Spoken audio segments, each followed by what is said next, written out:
Today I'm at the National Gallery in London to see a brand new exhibition about Vincent van Gogh. And this is one of his most famous works. This is Sunflowers, and it dates from 1888.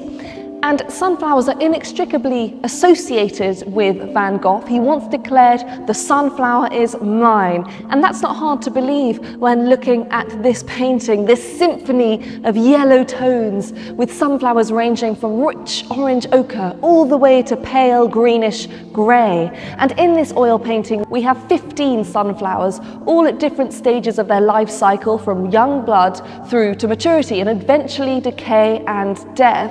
And so although this might seem like a straightforward still life, there's plenty of ways people have interpreted this over the years.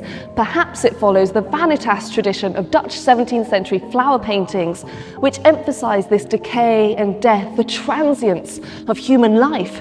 The sunflower has also been associated with love since around the 16th century, and this was because just as the sunflower turns to follow the sun, so the true believer also turns to follow Christ. So perhaps there's a religious undertone here too. Now, if we look closely, we can see that Van Gogh has used long strokes which follow the direction of the petals, the leaves, and the stems. And some have said that there is something of the Art Nouveau in these long, sinuous, curving lines.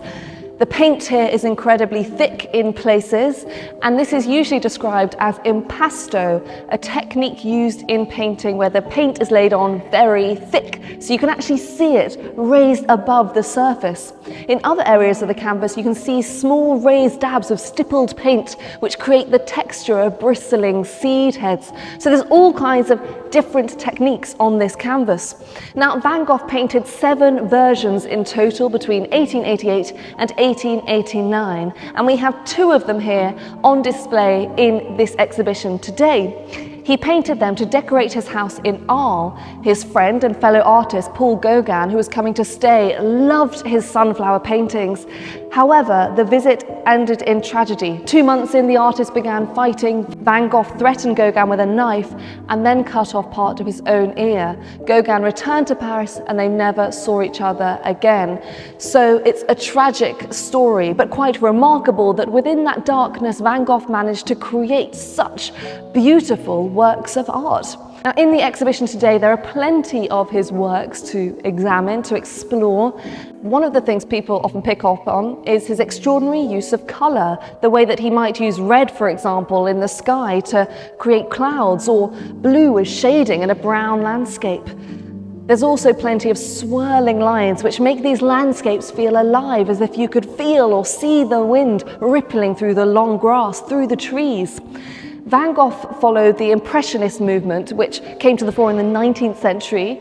This meant that though these scenes weren't realistically depicted, they weren't realism, they captured an impression of the scene, or even something more. Perhaps they captured the impression of the light changing, or an atmosphere, or an emotion, or a feeling.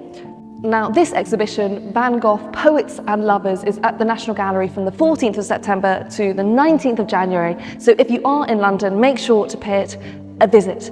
And just to end, one of my favourite quotes which adorns the walls here was written by Vincent to his brother Theo on the 3rd of September 1888. In a painting, he wrote, "I'd like to say something consoling, like a piece of music."